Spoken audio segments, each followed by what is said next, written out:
Before visiting the Pilsen Zoo, I did what I usually do. I made myself a little animal wish list.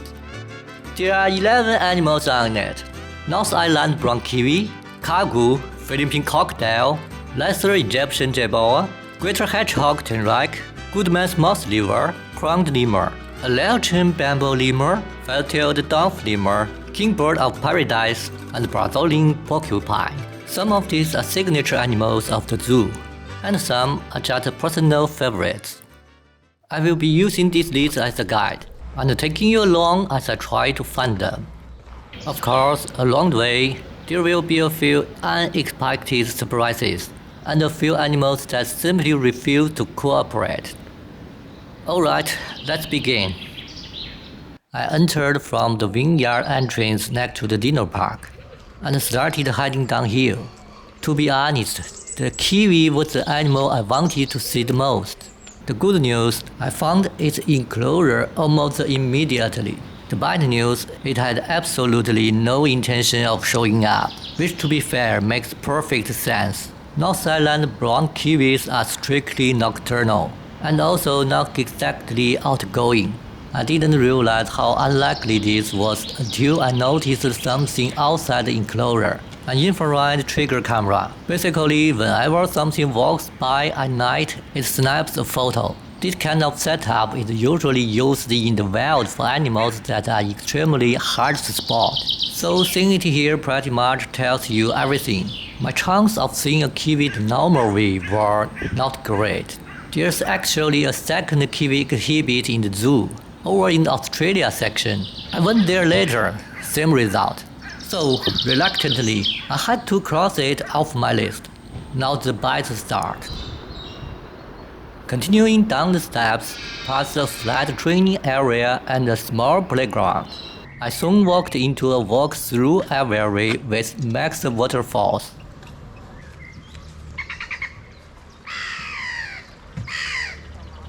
The first impression here is very clear. This place feels alive.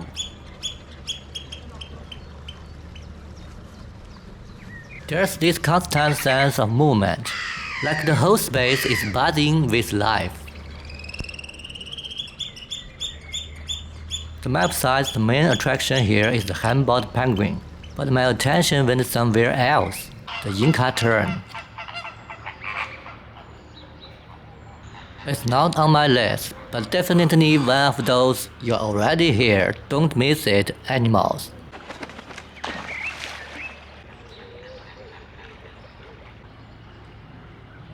Across the path, there's another aviary filled with flamingos.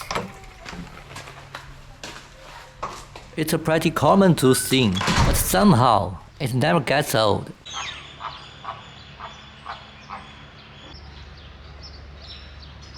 Now this is where things get interesting.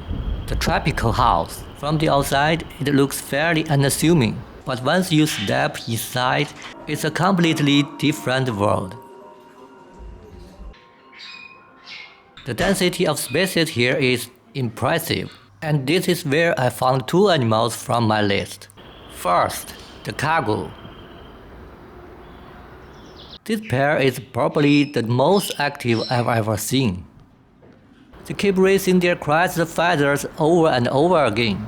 Usually, that kind of behavior means either intimidation or excitement, or maybe just showing off a little. Since I don't look particularly threatening, I'm going to assume it's about the hairstyle. They are also not shy at all, which gives me a great chance to observe them up close. There's a line on Wikipedia that always confused me. Its nasal corns are a unique feature not shared with any other bird. This time I finally saw them clearly. They are basically little covers over the nostrils. Very practical. They keep dust out when the bird is digging around for food. A small detail, but a very clever one. Deeper inside the house, I found another animal from my list.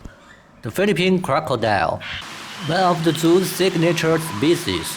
According to the IUCN, there may be just over 100 adults left in the wild. From a non-expert perspective though, It looked exactly like what you'd expect from a crocodile. Heavy armor, sharp teeth, a powerful body, and a very specific kind of energy. Like it could just sit here all day and be perfectly fine with it.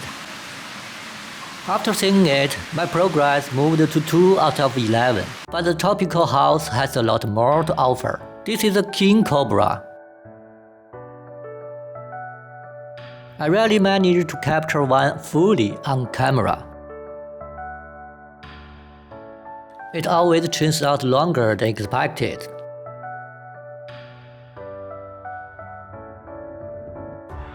Golden-handed tamarin. Colito.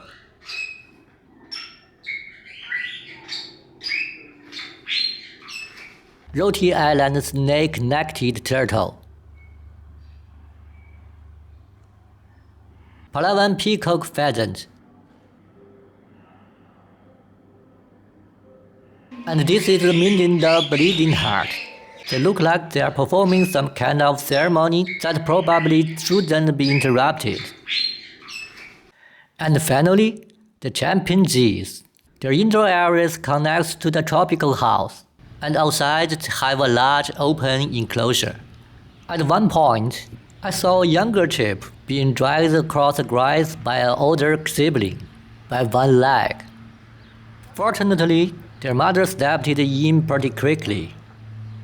And yes, that's the troublemaker right there. So far, I'm at a 2 out of 11. Next stop, the African Mammal House. That's where things should get interesting.